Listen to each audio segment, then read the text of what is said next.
I want to be clear about something before I say anything else. I was not being heroic. I know that's what people are writing in the feeds. I've seen the transmissions coming out of the Velthari Collective and the Sorvin Dominion, the ones calling me the unkillable human and the monster that ate the monster. I've seen the artwork. I saw the mural someone painted on the wall of Docking Ring 4 with my face on it, which is honestly a little terrifying given that the artist gave me 3 eyes and what appears to be a cape. I did not have a cape. What I had was a protein bar in my left coat pocket, a half-dead field recorder running on backup battery, and a very, very bad morning. Let me start from the beginning. I came to Durath 9 as part of the Xenobiological Exchange Program, XBEP, we call it, though the Sorvin delegates prefer to call it the experiment where humans sniff things they shouldn't sniff, which admittedly is not entirely inaccurate. The program puts human researchers in contact with non-human species in controlled environments, specifically for the purpose of cross-species biological documentation. We study them. They study us. Usually, everybody goes home satisfied and slightly confused. I'd been stationed on Durath 9 for about 4 months by the time the incident happened. 4 months of cataloging, documenting, sampling atmospheric variations across the station's 43 distinct environmental sectors, and writing reports that I'm fairly certain nobody in my supervisory chain actually reads, because if they did, someone would have flagged the Vorkai exhibit situation long before Cycle 14. But I'm getting ahead of myself. Waystation Durath 9 sits at the intersection of 3 major trade corridors, which means it sees more interspecies traffic in a single rotation than some planetary systems see in a decade. It's enormous. The kind of enormous that makes you feel small even if you're used to feeling small, which I am, being 5'4" and the kind of person who gets overlooked in queues. The station has 46 docking rings, 2 full ecological simulation chambers, a diplomatic quarter that takes 40 minutes to walk across even if you're not stopping to gawp at anything, and a biological containment wing that is, theoretically, impregnable. I say theoretically because that word is doing a lot of work in this story. The Biological Containment Wing, BCW, in station shorthand, was where they were keeping the Vorkai. Now the Vorkai. I need you to understand something about the Vorkai before I describe what happened, because if I just describe what happened without giving you proper context, you're going to think I'm exaggerating, or dramatizing, or lying. I'm not any of those things. I'm a scientist. I document things accurately or I don't sleep at night. The Vorkai were considered the apex predator of the known galaxy.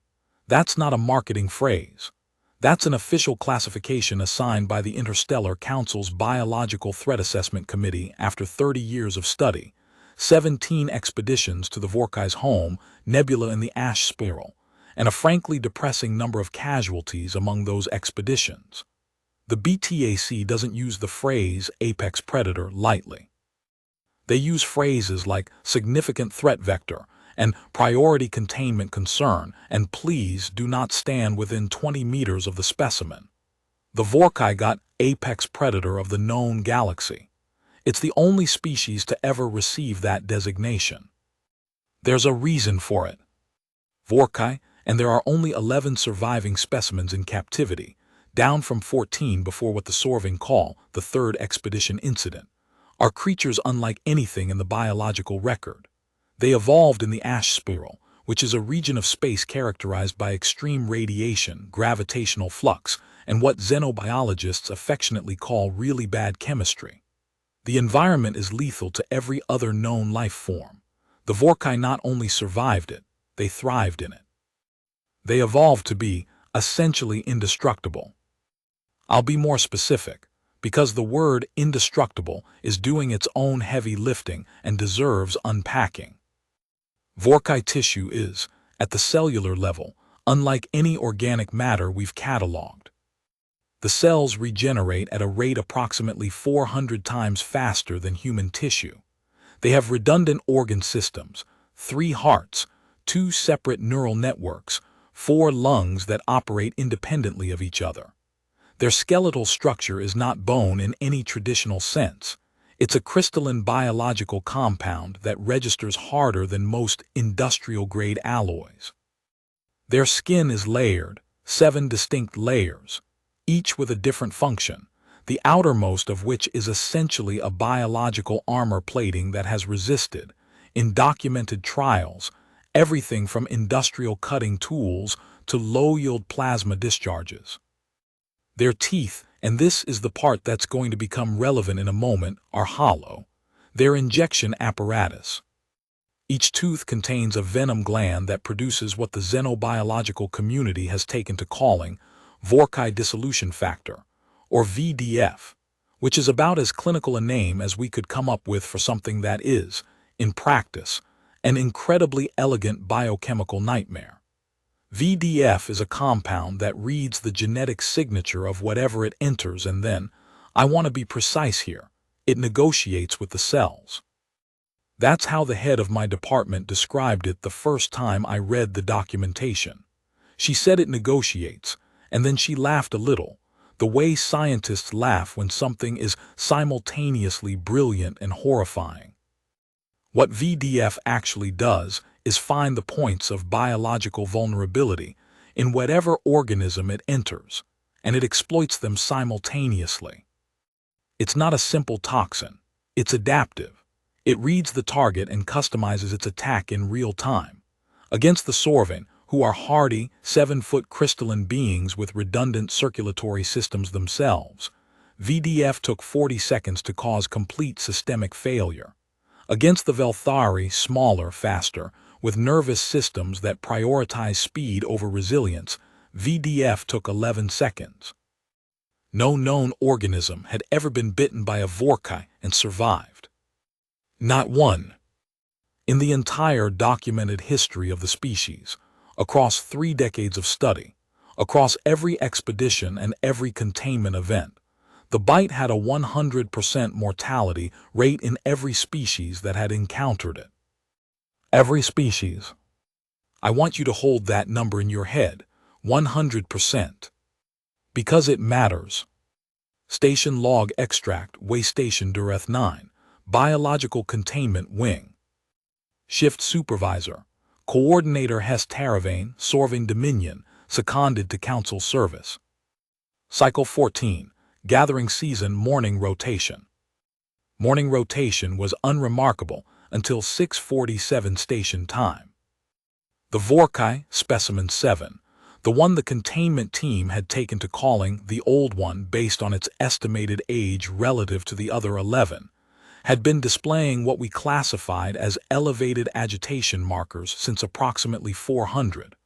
That is to say, it was moving more, pressing against the containment field perimeter, making the low subsonic resonance that the monitoring equipment registers as approximately 12 Hz, which is below human auditory range, but within Sorvin and Velthari detection capacity. I noted it in the log. I assigned additional monitoring. I did not escalate. In retrospect, I wish I had escalated. But I want to be accurate. The behavioral markers we observed were within the parameters we documented before during what we classify as high alert states in the specimen, which historically correlate with feeding cycles and territorial assertion behaviors. They had never, in 4 months of observation, preceded a containment breach. The containment field system on BCW-7, where Specimen 7 was housed, had a rated integrity of 99.97% across all tested threat vectors.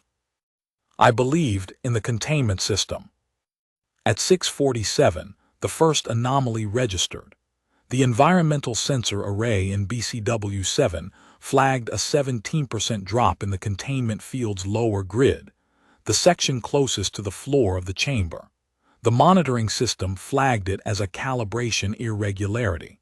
Standard protocol in those cases is to run a diagnostic cycle, which takes approximately 4 minutes. I ran the diagnostic. At 6:51, Before the diagnostic completed, the lower grid failed entirely. The containment breach alarm, which should have activated at that point, activated 4 seconds late. We later determined that specimen 7 had been producing a sustained low-frequency resonance in the 18 to 20 Hz range for approximately 3 hours prior to the breach. The sustained resonance interfered with the alarm system's lower frequency sensors. The Vorkai had, in effect, jammed our early warning system. Whether this was deliberate or coincidental is a question the xenobiologists are still debating.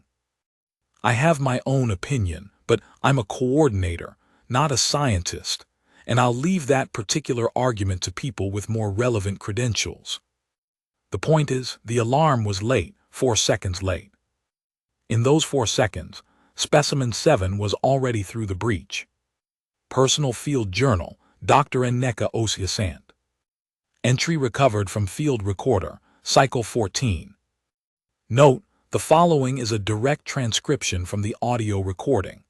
Dr. Osiasant habitually records spoken field notes rather than typing them. The transcription preserves her natural speech patterns, including pauses marked with and corrections she made in real time.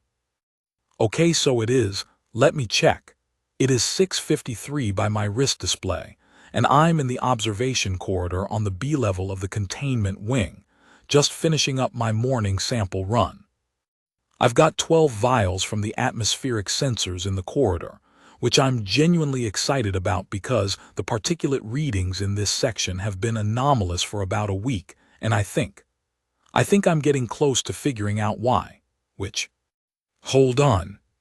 Something the alarm is going. That's the containment breach alarm. Okay. Protocol as I move to the emergency shelter point, which is the door at the end of this corridor, the reinforced one, and I need to move. I need to actually move right now instead of narrating. 14 seconds of rapid footsteps, then stopping. Okay, I've stopped. Because I'm looking at the end of the corridor, and there is a Vorkai at the end of the corridor. I want to note for the record that I'm being very calm right now. Very calm. I am a scientist. I am noting that my hands are shaking, which is an involuntary physiological response to adrenaline and should not be construed as it's looking at me. Specimen 7. I recognize the markings, the lateral banding, though it's larger than it looks in the containment recordings. They always say that about dangerous animals, and I always thought that was dramatic, but it is genuinely. It is a different experience to see it outside the chamber. I am between it and the emergency shelter door. My field recorder is still running, I am choosing to note that it is still running, not because I think this is going to be fine and I'll be able to review this later, but because recording things is what I do, and if this is the last thing I record, then at least it'll be. It's moving. Oh, okay. It's moving toward me and it's fast. It's faster than the containment footage suggested. It's loud impact sound, 17 seconds of distorted audio, then breathing, heavy breathing. It bit me. I need to say that into the recorder so it's documented. It bit me. Left forearm. I can see I'm not going to describe what I can see because I'd like to maintain clinical detachment right now, and if I describe it I'm not going to maintain anything. The pain it's significant, but I'm still standing. I'm going to note that for the record, I'm still standing. Part 2, the bite. Testimony of Emergency Response Lead Derek Fenn, Velthari Collective. Recorded at Incident Review Tribunal, Durath 9 Council Chamber. When the breach alarm activated, my team was in the corridor junction at Grid B4, which is approximately 60 meters from where Dr. Osiasant's field recorder places her at the time of the incident. We mobilized immediately. I want to be transparent about what we expected to find. In the Velthari Collective, emergency responders who are dispatched to a Vorkai breach event are given what we call a recovery mandate, not a rescue mandate. The distinction matters. A rescue mandate implies there is someone to rescue. A recovery mandate is what you activate when you know that whoever encountered the breach is beyond rescue, and your job is to contain the specimen and retrieve what can be retrieved. Every member of my team had been briefed on Vorkai bite outcomes. 100% mortality, 0 exceptions, rapid progression. The standard reference document we use states that full systemic failure in a Velthari subject occurs within 11 seconds of venom introduction. Full systemic failure in a Sorving subject occurs within 40 seconds. The document has projections for other species as well, including humans. I will tell you what the document says about humans and VDF progression, because it becomes relevant. The document says, projected outcome in human subjects, complete systemic failure expected within 8 to 12 seconds of venom introduction.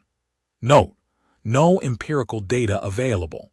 Projection based on human physiological vulnerability indices relative to Velthari and Sorving baseline data. 8 to 12 seconds. When my team reached Dr. Osgasan, 17 seconds had elapsed since the breach alarm. We were running a recovery mandate. What we found was, I have to say this carefully because I want to be accurate, and I'm aware that what I'm about to describe sounds like an exaggeration. I've been a Velthari emergency responder for 22 years. I have seen a lot of things that seemed improbable before I saw them. But what I found in that corridor was, in my 22 years, the single most unexpected thing I have ever seen. Dr. Osgasan was standing. Not slumped against the wall, not in the final stages of systemic collapse, standing on her feet. Her left arm the wound was severe. I could see venom entry points, multiple entry points. Specimen 7 had made full venom delivery. There was no question about that.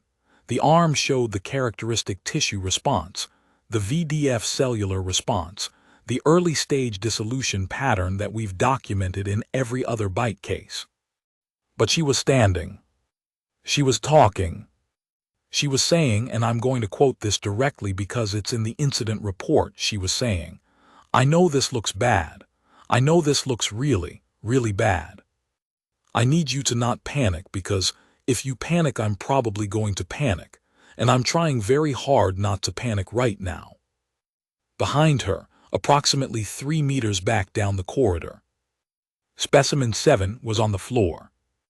The Vorkai was on the floor, prone, not moving.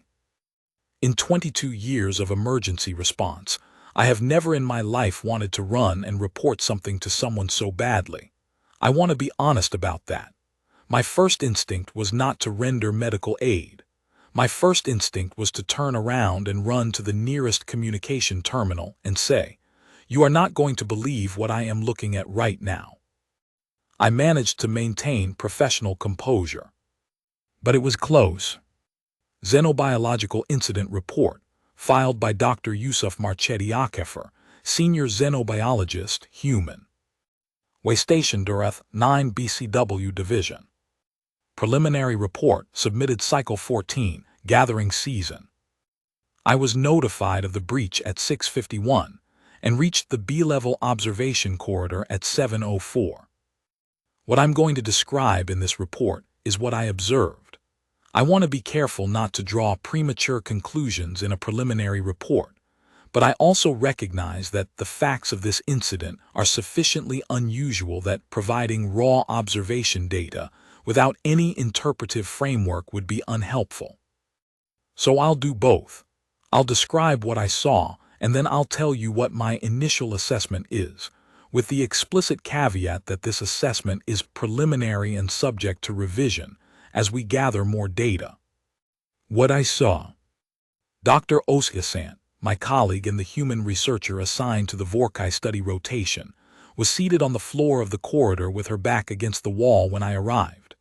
Emergency responder Derek Finn and his team were providing first aid to her left arm. She was conscious. She was coherent. She was, in the first minute after I arrived, trying to show me something on her field recorder, which tells you something about her as a person. Specimen 7, the Vorkai was approximately 4 meters from her, prone, still. I will document the condition of specimen 7, as I assessed it on initial observation. The specimen was unmoving. Its coloration, the bioluminescent patterning that is characteristic of an active, aware Vorkai, had dimmed significantly. The active luminescence had faded from the lateral banding almost entirely. Its 7-layer skin showed signs of what I can only describe, at this stage, as systemic distress, a phenomenon we've never documented in a living Vorkai specimen because Vorkai don't experience systemic distress. They cause it. The specimen was, to all initial appearances, dying. We later confirmed this, but let me not get ahead of the observation sequence. My initial interpretive framework, which I want to emphasize, is preliminary. VDF is an adaptive compound. That's its entire mechanism. It reads biological targets and customizes its attack profile in real time. What every prior VDF subject had in common was that the compound found points of vulnerability and exploited them. The Velthari, neural network susceptibility. The Sorvin, crystalline circulatory junction points. The Torvin, who were the only other species to have a documented bite case, protein folding instability in their cellular repair systems. In every case, VDF found a weakness, because every species has weaknesses. That is the nature of life. Evolved systems always have trade-offs, pressure points, structural compromises. You're fast, so you sacrifice resilience. You're large, so you sacrifice speed. You're long-lived, so you sacrifice reproductive flexibility. The Vorkai, as a species, had apparently spent millions of years exploiting exactly those trade-offs. Here is my initial hypothesis, which I submitted to the Council's review committee and which has since been substantially corroborated. VDF entered Dr. Oshasant's bloodstream and began its standard adaptive analysis. It read her cellular signature. It began searching for the exploitation vector, the biological vulnerability that it would customize its attack to target. And it found, this is the part that I keep turning over in my head, that I couldn't sleep for 2 nights thinking about. It found too many options. Personal account, Dr. Nneka Oshasant. Written statement submitted to the Council's Documentation Office, Cycle 22, Gathering Season. I want to tell this part myself, because Yusuf's report is technically accurate, but it's very clinical, and I think clinical accuracy misses something important about what it felt like to be standing in that corridor. When the Vorkai bit me, I felt the venom go in. I know that sounds strange. You'd think venom entering your bloodstream would be invisible, something you'd only notice after the fact from the symptoms. But there was a sensation, a warmth, and then a kind of spreading, like something was moving through me, reading me. I know that sounds like I'm retroactively narrating a sensation with knowledge I have now, and maybe I am. But that's genuinely what it felt like, something moving through me with intent, purposeful, like it was looking for something. And then this is the part I've struggled to describe, and I've tried a lot of times, so bear with me. There was a pause. It's the best word I have. A pause, like whatever was moving through me stopped, hesitated. The pain was still there. The wound was serious. I want to be clear about that. I'm not trying to be dramatic when I say it hurt, and I don't want to imply that I was somehow immune to the physical damage of the bite itself, because I wasn't. I spent 6 days in the medical bay. I have scar tissue on my left forearm that I'll probably always have. The bite was real. But the venom seemed to stop. I've read Yusuf's hypothesis. I've read the subsequent reports from the Council's Xenobiological Committee and the papers that came out of the Ash Spiral Study Group about the adaptive nature of VDF and what happened when it entered a human system and started searching for a clean exploitation vector. Humans are okay. Let me try to explain this the way Yusuf explained it to me, sitting next to my bed in the medical bay on the 2nd day, drawing diagrams on the back of a medication schedule because he was too excited to find actual paper. Every species that VDF has ever successfully targeted had a dominant biological architecture. The Velthari neural system, elegant, fast, specialized. That's the dominant architecture. VDF reads it, finds the point of specialization, exploits the trade-off. The Sorvin circulatory system, crystalline, precise, highly organized, reads it, finds the junction points that precision requires, exploits them. Human biology, Yusuf explained, is, and I'm paraphrasing him here, though I remember his exact words, which were actually less polite, human biology is a mess. Not a bad mess, not an inferior mess, just a mess. The evolutionary history of humans is incredibly short compared to most species in the galactic record, and in that short time, we've accumulated an absolutely bewildering array of biological systems, redundancies, variations, and outright contradictions. Humans carry remnants of biological systems that we no longer use. We have cellular repair mechanisms that conflict with each other. We have immune responses that were designed for environments that no longer exist. We have protein structures that evolved for conditions that haven't been relevant for thousands of years. Our biology is a palimpsest, layer after layer of evolutionary history written on top of itself. Nothing fully erased, everything just sort of coexisting in a state of functional chaos. VDF, when it entered my system, started its adaptive analysis. It started reading the architecture. And it couldn't find a dominant one.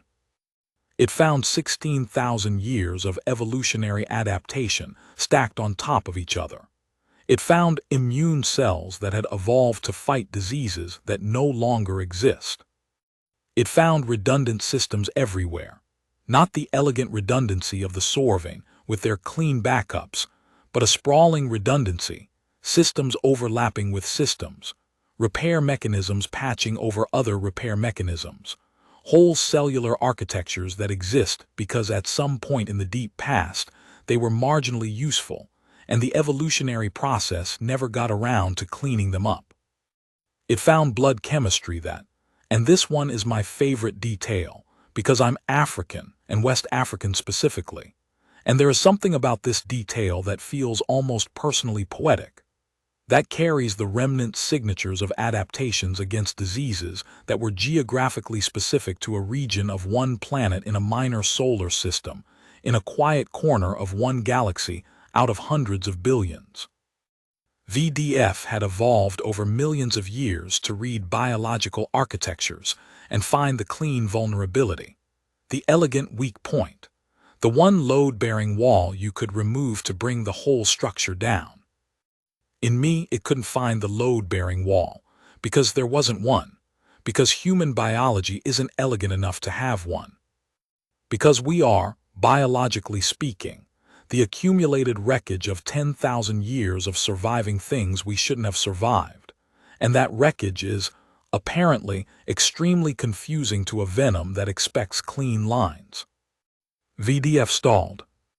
And while it stalled, my immune system, which Yusuf describes as aggressively nonspecific, which I've decided to take as a compliment, started treating the VDF the way it treats everything unfamiliar, like a problem that needed solving.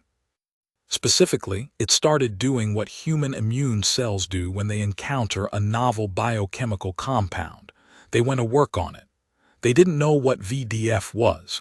They didn't have a protocol for VDF. They just knew that something foreign and unusual was in the system, and the protocol for foreign and unusual things in a human system is, and has been for about 10 millennia, roughly equivalent to, hit it until it stops being a problem.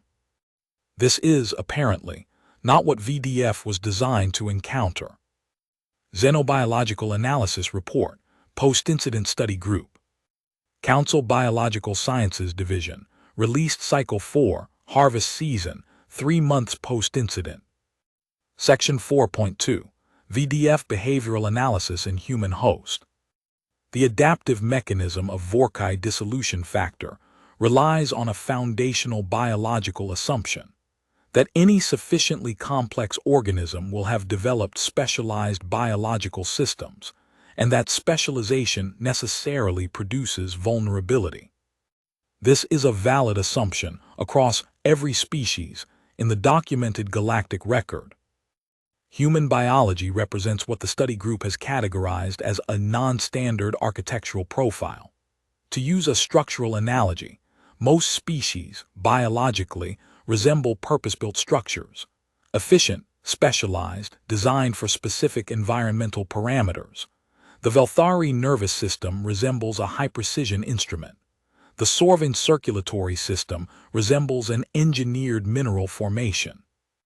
VDF is essentially a master key, designed to find the weakness inherent in any purposeful design.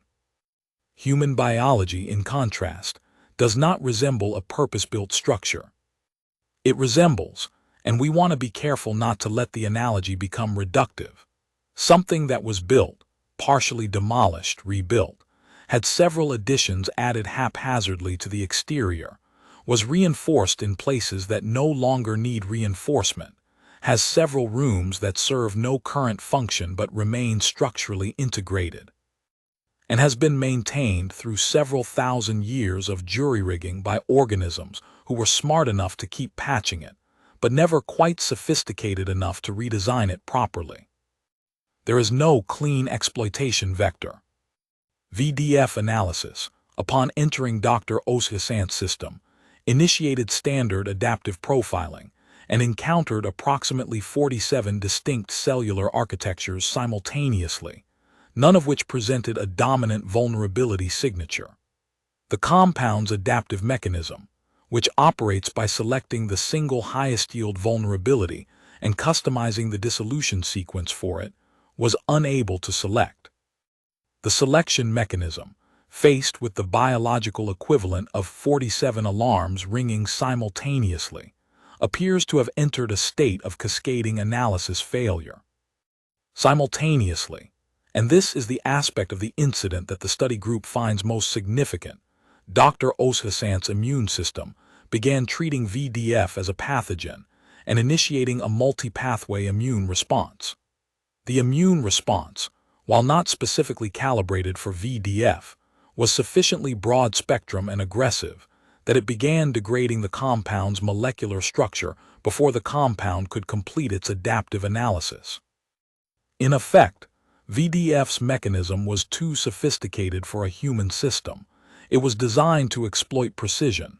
It encountered chaos, and chaos in this case was the more effective survival strategy. Section 4.3. The Vorkai.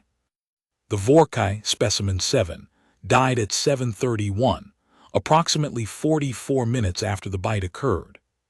Cause of death, as determined by post-mortem analysis, is documented in Appendix C we summarize here.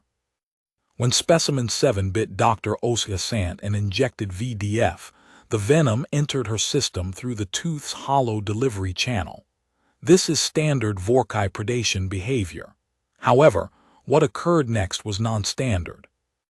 As VDF entered Dr. Oshasant's system and encountered the human immune response, the immune cells at the venom entry point began treating the delivery site, the Vorkai's tooth, as part of the threat.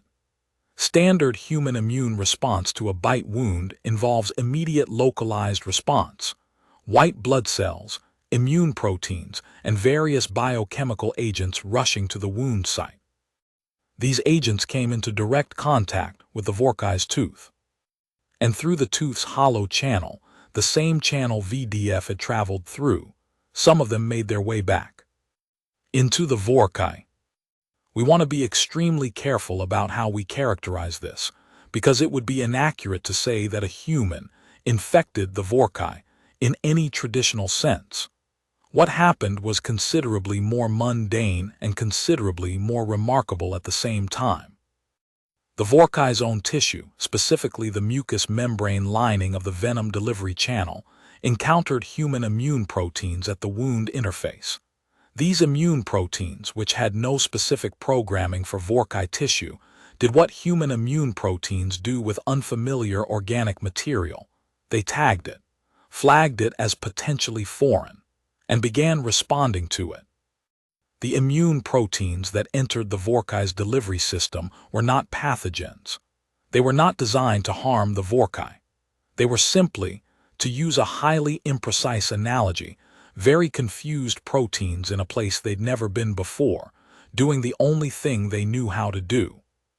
The problem for the Vorkai is that its biology had no context for this.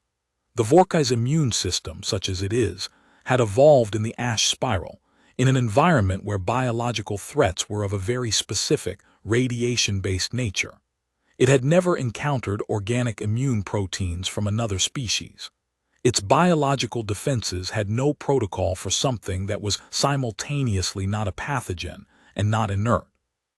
The Vorkai system flagged the immune proteins as a threat, initiated a defense response, and in doing so, in mounting a full biological defense against something that was not actually attacking it, triggered a cascade of its own biological systems. The cascade, interacting with the immune proteins in increasingly complex ways, produced a biochemical feedback loop that the Vorkai's redundant organ systems were unable to compensate for. The Vorkai died of, in the most technical terms available to us, an immune response to a non-threatening stimulus generated by the misidentification of human biological material as a lethal threat. It killed itself, defending against something that wasn't killing it. The human, meanwhile, survived the thing that was supposed to kill her. Part 3. The Aftermath. Testimony of Ambassador Cress Valindra, Velthari Collective Representative to the Interstellar Council. Recorded at the Council Emergency Session, Cycle 19, Gathering Season. I've been in diplomatic service for 31 years.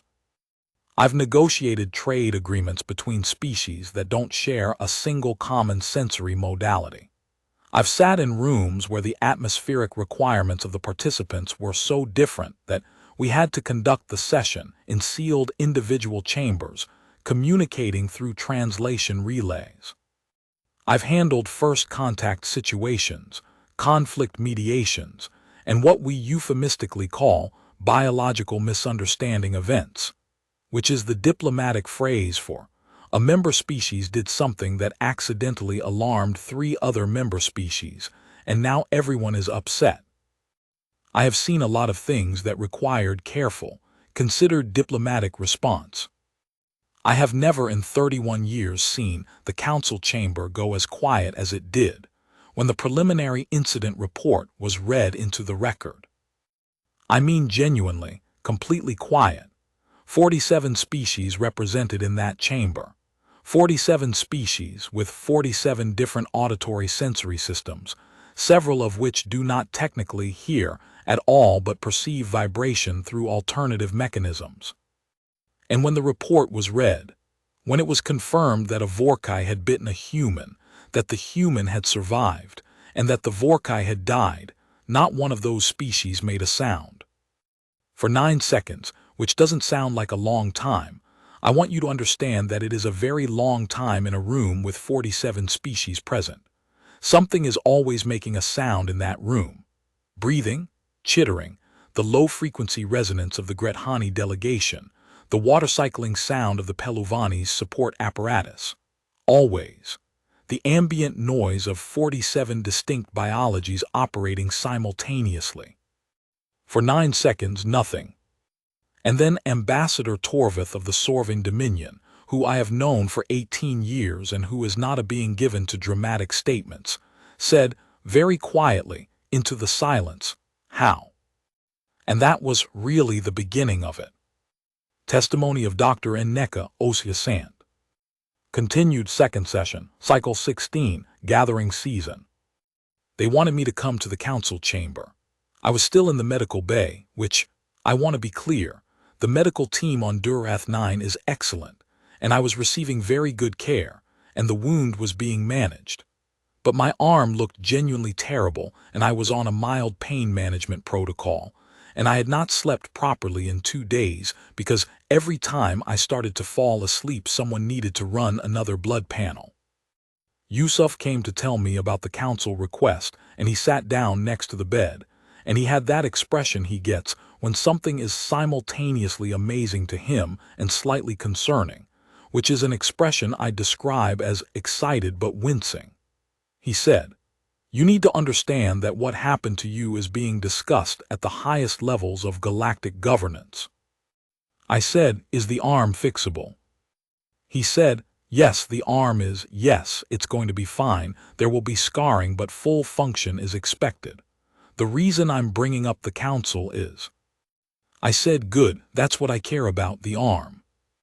He said, "Enneka, the Vorkai is dead." I said, "I know. They told me." He said, "You understand what that means?" And I want to be honest about this moment, because there's a version of this story where I have some eloquent, profound response to that question. There isn't. What I actually said was, I understand that it means I am going to have a very complicated few weeks. Which was, if anything, an understatement. Statement of Dr. Yusuf Marchetti Akefer. Submitted to Council Documentation Office. I want to talk about what happened over the next 72 hours, because the medical side of this story has been somewhat undercovered relative to the political and xenobiological aspects, and I think it matters. Enneka survived the bite. That's the headline. That's what everyone focuses on. But I want to be specific about what surviving looked like in practice, because it wasn't clean and it wasn't easy, and I think it would be a disservice to the reality of what she went through to reduce it to she survived. When the emergency response team brought her to the medical bay at 7:09, her left arm from the wrist to the mid-bicep was in significant tissue distress. VDF had entered the system, and although it had been disrupted, let's say, by the immune response, it had not been entirely neutralized before causing localized tissue effects. The bite itself was multiple puncture wounds from several teeth in simultaneous contact. The venom entry points showed early-stage cellular dissolution, which had stopped progressing, but had caused real and serious damage to the tissue in the immediate wound area. Her white cell count was, when we ran the first panel, approximately 6 times the normal human upper threshold. Her immune system was in full activation. She had a fever of 39.8 Celsius that peaked around 40.2 before we brought it under control. She was, for the first 18 hours, genuinely quite unwell. But she was alive, and her prognosis from the first few hours was positive, because the damage, while real, was localized. The VDF had not completed its systemic progression. The cellular dissolution was confined to a roughly 15-centimeter zone around the bite site.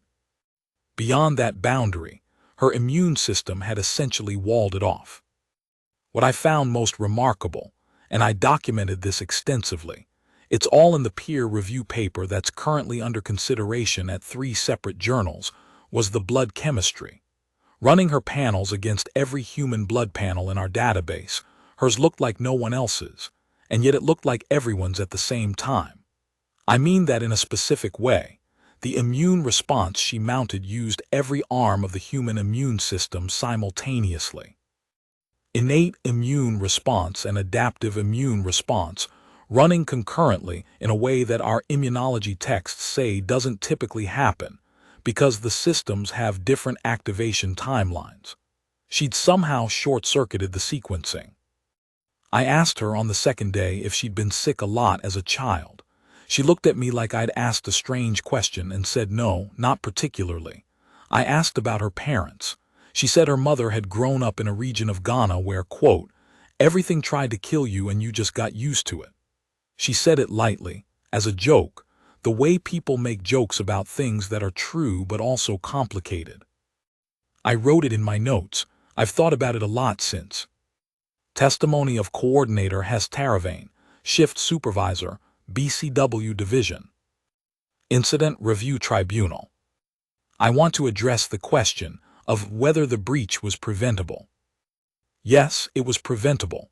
I've said this in my internal review and I'll say it here. The monitoring anomaly at 400 should have been escalated. The Vorkai's behavioral change, the sustained low-frequency resonance that we now understand was interfering with the sensor array, should have been flagged for xenobiological review, not just logged and monitored. The containment system's reliance on the lower frequency sensors, without a backup redundancy, was a design gap that should have been identified and addressed. I take responsibility for the decisions made on my watch. But I also want to say something that isn't about culpability, because I think it's important for the record. When I arrived on the B-level corridor at 7:10 and I saw Dr. Oskasant being treated by the emergency response team, and I saw specimen 7 on the floor behind her, when I saw what had actually happened, I felt something that I've had a hard time putting a name to in the weeks since.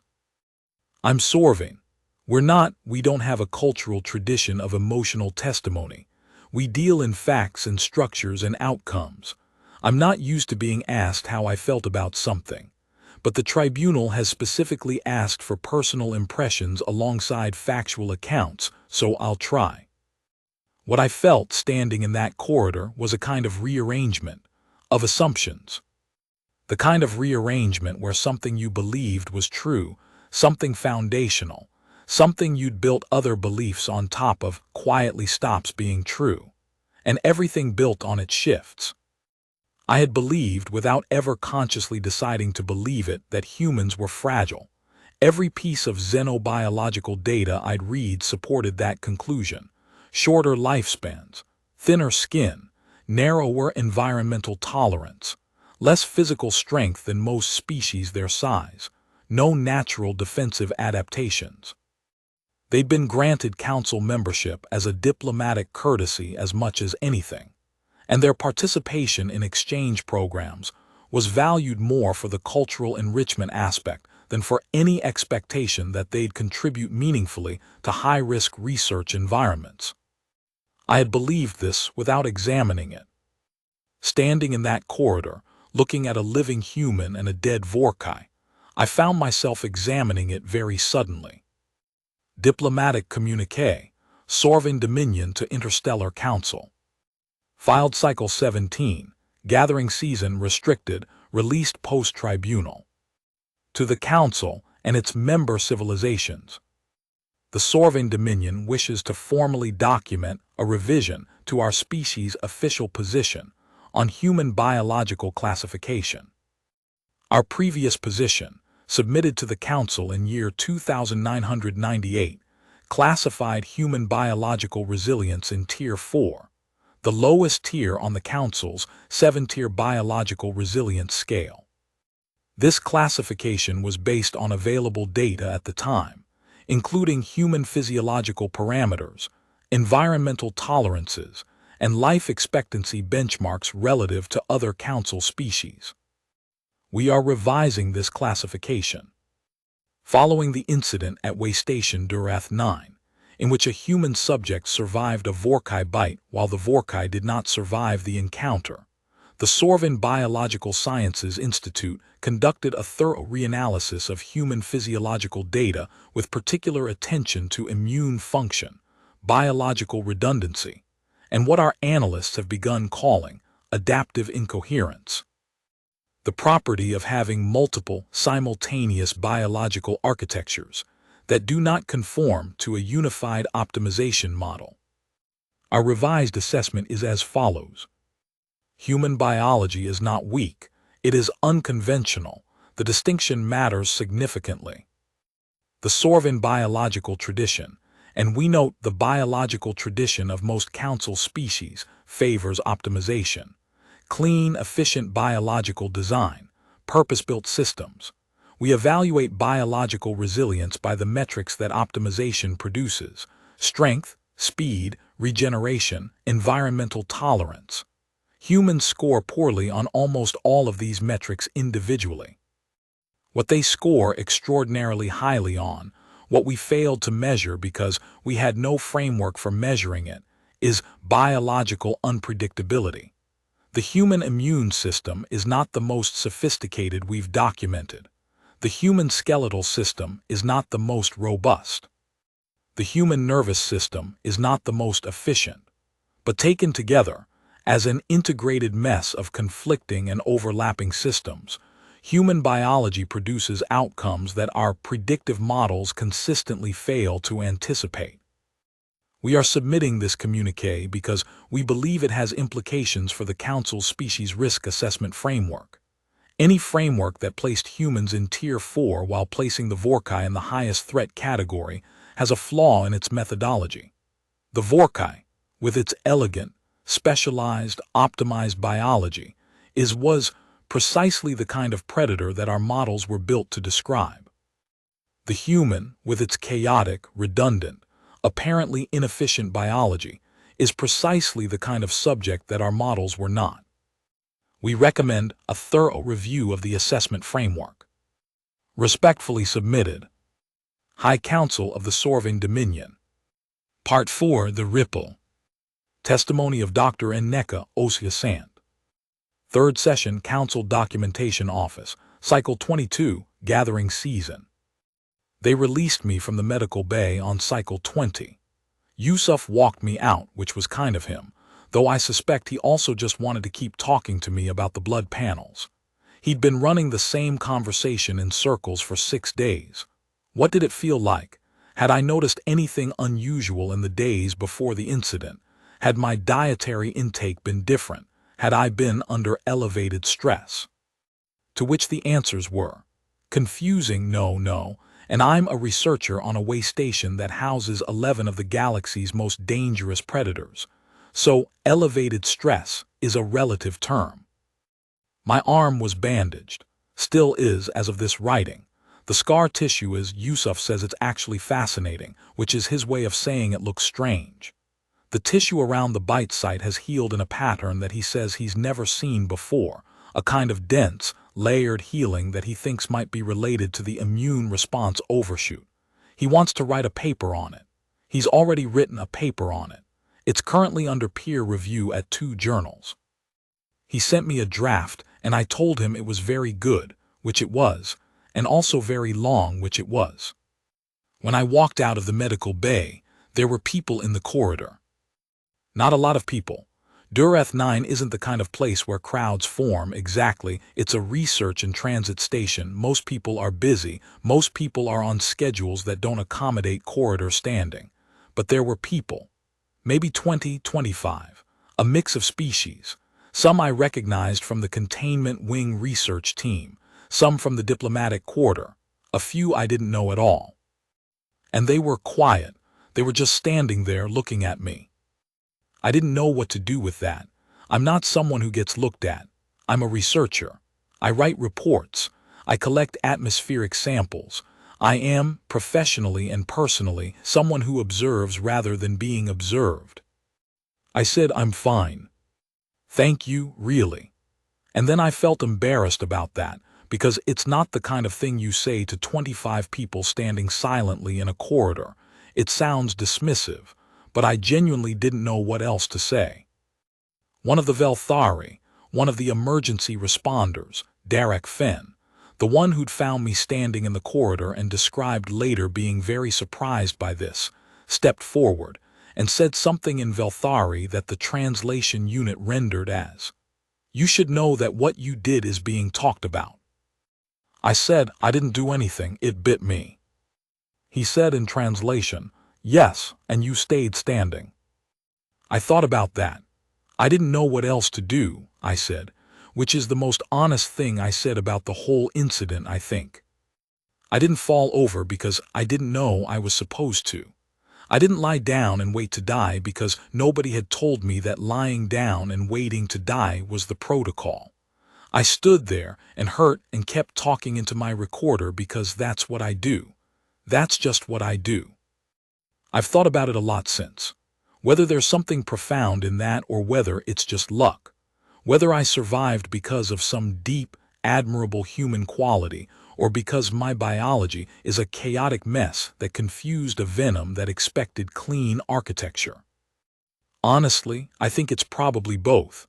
I think the chaotic mess and the not knowing when to fall down might be related things. Personal account, researcher Lisa Tarvin, Velthari Exchange Program, Dureth 9. Submitted voluntarily to Council Documentation Office. I want to write about something that isn't in any of the official reports. I'm Velthari. I've been part of the exchange program for 3 years, working alongside the human researchers, and I consider several of them genuine colleagues. Before the incident, I would have described my view of humans as fond, respectful, but measured. The way you might view a colleague who is clearly trying their hardest in a field where they're not naturally gifted. You respect the effort. You don't necessarily expect them to set records. The night after the incident, after Dr. Osiasant was stabilized and the Vorkai had been confirmed deceased, I sat in the research team's common area with 4 other non-human researchers, and we talked for about 3 hours. I don't want to pretend the conversation was all admiring. It wasn't. A lot of it was actually quite uncomfortable.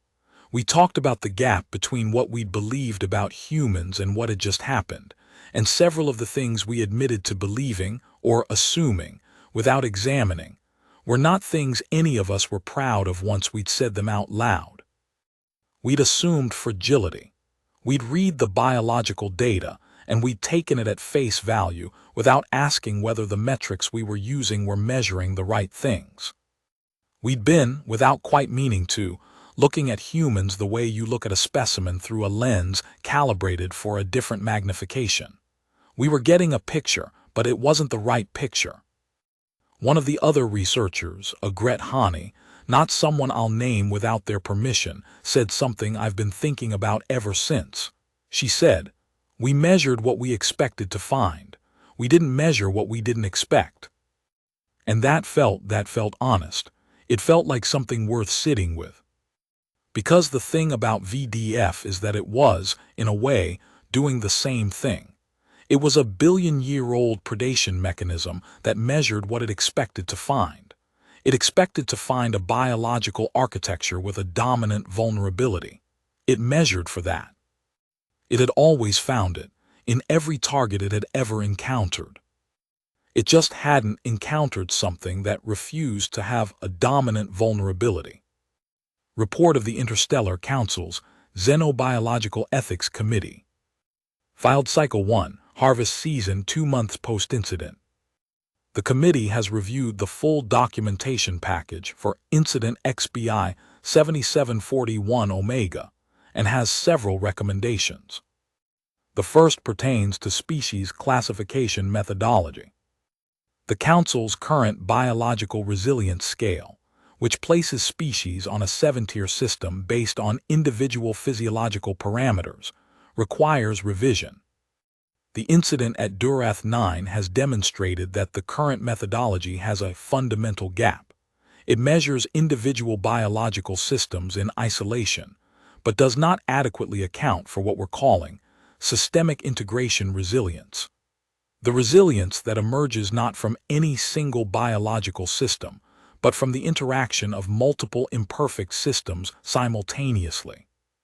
Human biology, as multiple scientific bodies have now documented in response to this incident, scores poorly on most individual resilience metrics but very highly, anomalously highly, on systemic integration resilience.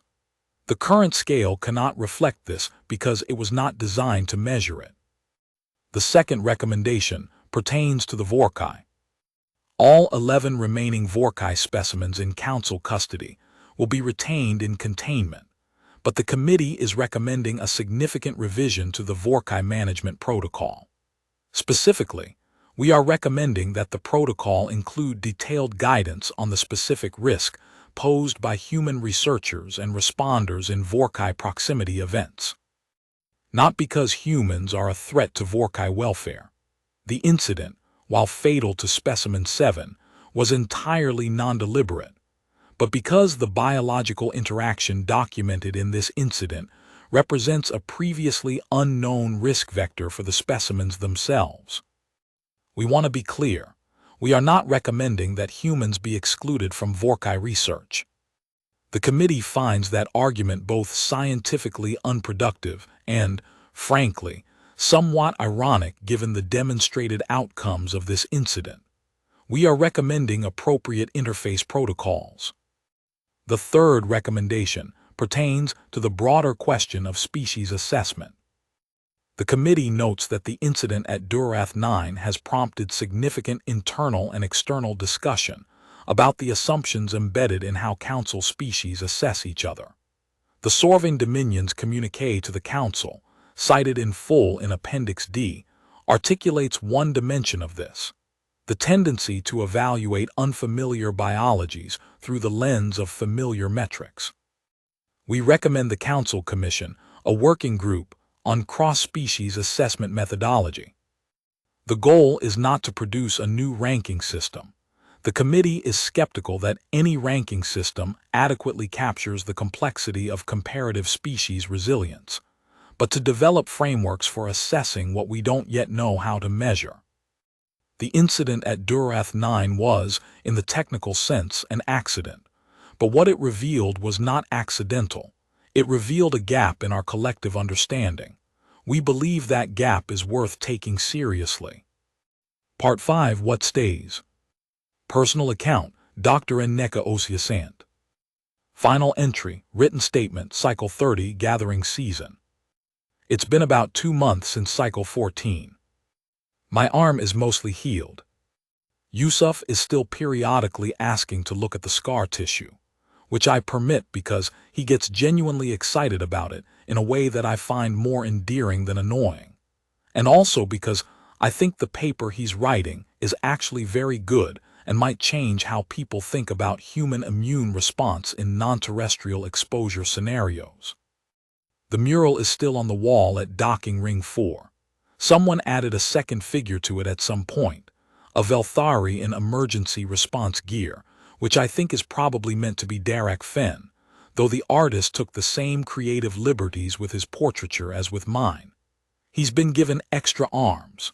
He was quite offended when he saw it and then pretended not to be, which I found very funny. There's been a lot of discussion. A lot of reports, testimony, papers, communiques. I've read most of them. Some of them I've been asked to contribute to, and I have. Some of them are drawing conclusions I'm not sure I'd draw, and some of them are drawing conclusions I think are exactly right and important. The one that stays with me most is a paragraph from the Sorving communique, the one about human biology being unconventional rather than weak, about the distinction mattering. I've spent my career studying other species. That's my entire professional orientation, looking outward, documenting what isn't human, trying to understand life in its other forms. I came to Durath 9 to study the Vorkai, not to be studied, not to be the data point. But I've been thinking, since Cycle 14, about what it means to be built the way humans are built. Not optimized, not elegant, not the product of a clean evolutionary narrative where every system serves a clear purpose and nothing is redundant and everything is efficient. We're built like a city that's been inhabited for 10,000 years. There are neighborhoods that made sense when they were built that don't quite make sense anymore. There are roads that were laid down for reasons that have been forgotten. There are buildings from 6 different architectural traditions standing next to each other in ways that don't match and shouldn't work and somehow do. I used to think of that as a liability, as the reason we score poorly on the resilience metrics, as the reason we're in Tier 4, while the Sorvin and the Velthari are in Tiers 2 and 3. I don't think of it that way anymore. I think what happened in that corridor, what the VDF ran into, what it couldn't handle wasn't human strength. It wasn't some extraordinary quality that I possess, some exceptional biological gift. It was just the accumulated result of 10,000 years of muddy, inefficient, overlapping, contradictory survival. It was all the diseases that tried to kill my ancestors and failed. All the environments they moved through and adapted to and half adapted to and partially adapted to in ways that left traces. All the evolutionary compromises that didn't get cleaned up. The Vorkai was perfect.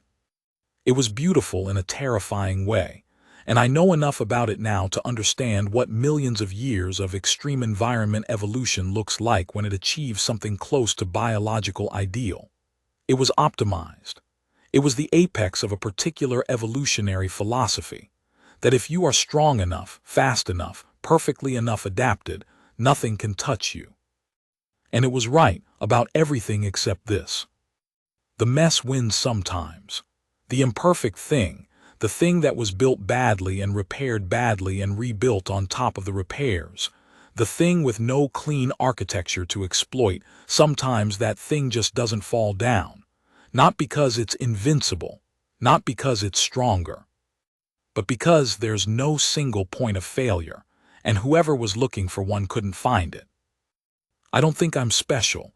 I want to be very clear about that. Any human in that corridor would have had the same biology I have. That's the whole point. It's not about me. It's about what we are, all of us. The whole accumulated, inefficient, jury-rigged, 10,000-year mess of what we are. That's what's hard to put in a diplomatic communiqué. That's what doesn't fit cleanly in a revised tier classification. But it's true. I know it's true because I was standing in a corridor with a Vorkai bite in my arm, and I was still talking into my field recorder, and not because I'm brave, but because talking into my field recorder is what I do, and I didn't know I was supposed to stop. We don't always know we're supposed to stop. That's both our greatest flaw and, it turns out, our greatest asset.